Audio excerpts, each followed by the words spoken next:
Hi all, Lori here again with another recipe.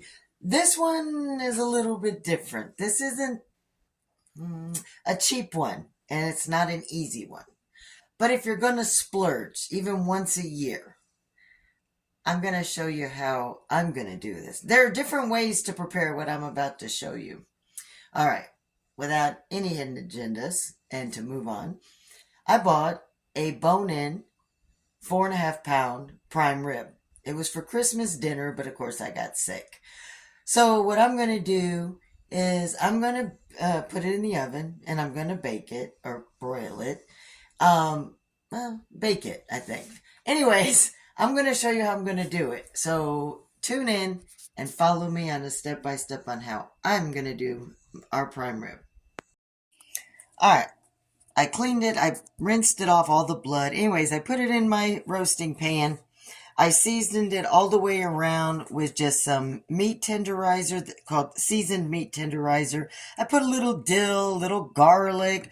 I put a little bourbon and brown sugar beef seasoning on there. And of course my A1. And I'm going to let it sit and marinate with these juices for right now. My next step is when I'm ready to cook it, because this takes to get to medium well. You usually want to cook it. You start off at 450 for 15 to 20 minutes, and then you're going to slow cook it at 250. You're going to turn it down to 250, 275, and you're going to let it roast for about 2.5 to 3.5 hours to get it right between that medium to medium well. So the reason I say between medium and medium well, because as soon as you take it out of the oven and I let it rest, it'll finish cooking to that desired medium well that we want it to be. And the good thing is the outer ones will be closer to the medium well, and then the inside will be closer to the medium for Tim.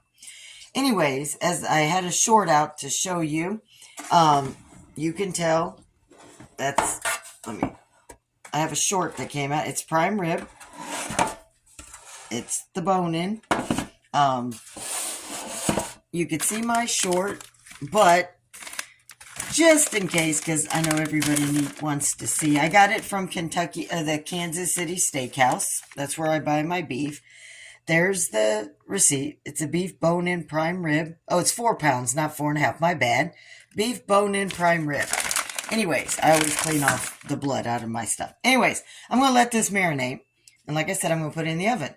And with the next step, after I'm going to check on it you never let it go the full 2.5, 3 hours without pulling it out and checking on it. So when I do that, I'm going to show you what's the next step and what it's going to turn out to be. There you go. I cooked it for 3.5 hours from 450 down to 300. Kind of see inside it's bloody, but not too bloody. It's about a medium well. That's why I cooked it a little longer. And of course, I made my cream cornbread casserole to go with it. So this is dinner. Anyways, I'm going to cut it open. I'm going to show you what it looks like. All right, guys. I let it rest for 20 minutes after 3.5 hours. Look at that. Beautiful. Medium well. Medium to medium well. Look at it. Lots of juices. Look at it just pouring out. That is how you make a prime rib, a bone-in, guys. All right, for this recipe and more, I hope to see you at Lori's World.